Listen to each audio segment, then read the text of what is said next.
A failure to make the cut. New York's self-proclaimed socialist left off of former President Obama's endorsement list ahead of the midterm elections, even as he backed dozens of other candidates. Back with the A-team, Marie Harf, Brad Blakeman, and Mary Kissel.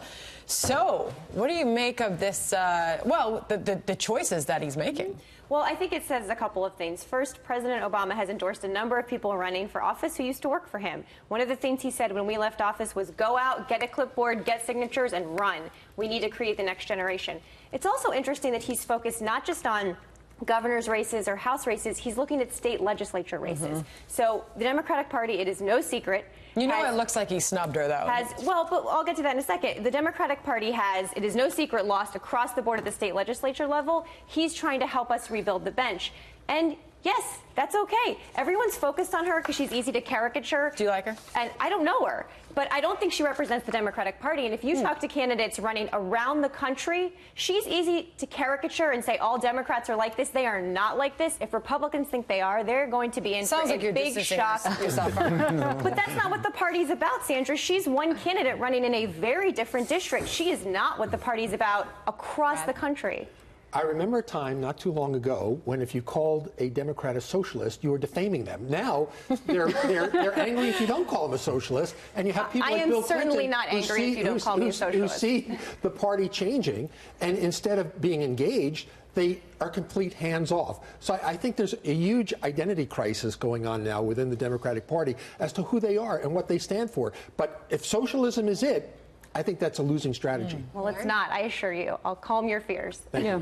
Well, yeah, it's interesting. Both parties have splits in them. The Republicans with the Freedom Caucus versus the more pro-trade, pro-immigration part of the party, and the Democrats with this far-left movement, which I think comes from the change in funding, because they used to get their money from the labor unions. Now they get it from Hollywood and the green groups. It's dragging them to the left. But, you know, I have a different point to make. Personally, I wish the presidents who retired stayed out of politics. Let's follow the Harry Truman model. Just go home to Missouri, or like George W. Bush did, go home to your ranch and, you know, dig up a few trees and learn how to paint. I mean, why is President Obama, why is he interfering in politics this way? He's had his time in his 8 years. Now, please step out of the way and let the country move on. And, you know, that's the precedent that I heard Ben Rose on another network that will go nameless earlier today say that the reason why he chose a lot of people on that list is because it's a loyalty pledge for their backing for the Obama years. All right, speaking of socialism, by the way. Yeah. Sarah Smith was on us last night. Oh, well, we were, yes. She's running for Congress in Washington State. I don't know if she's got a shot at winning, but she's 30. She wants free health care. She wants free education. She wants largely open borders. She was on with me last night and made the case about why she thinks the government can do a better job than you can with your own money. Watch.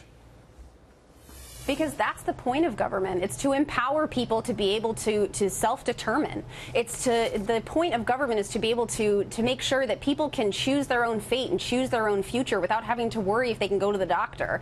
It's about the government stepping in to care for the most basic needs of people, for the sick, for the people that need education. All right, there was a lot more in that too, by the way.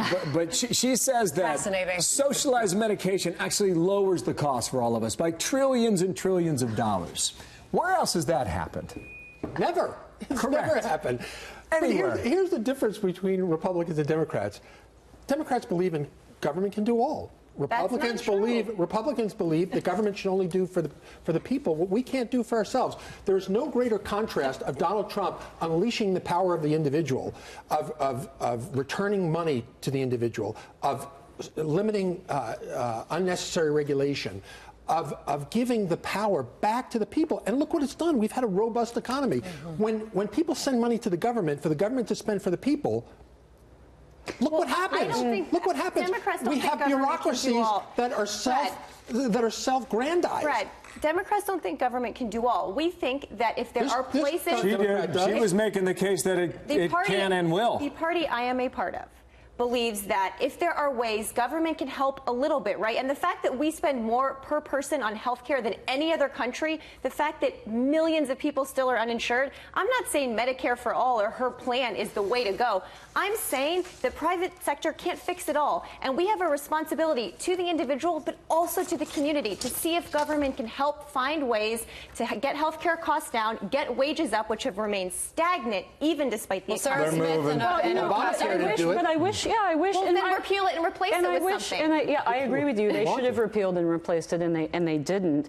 Look, Medicaid, more Medicare for all. Those are very appealing ideas, and you have to give Democrats credit for speaking to people's fears and concerns. That's terrific. But it's a lot of gesture and not a lot of thinking. What would happen if government provided health care for all? Healthcare utilization would go way up. All the money would come out of all your pockets. Government would pay doctors less, and people would get substandard care. So really what Democrats are saying is we're going to give the poorest in the country the worst health care. Outcomes that may not even be better than having no health care at all. Sarah Smith came on. I thought she was brave. Ocasio-Cortez won't even turn our phone calls. But the invitation is still out there. Thank you, Mary. Thank you, Marie. Thank you, Brad. Pleasure. Thank you.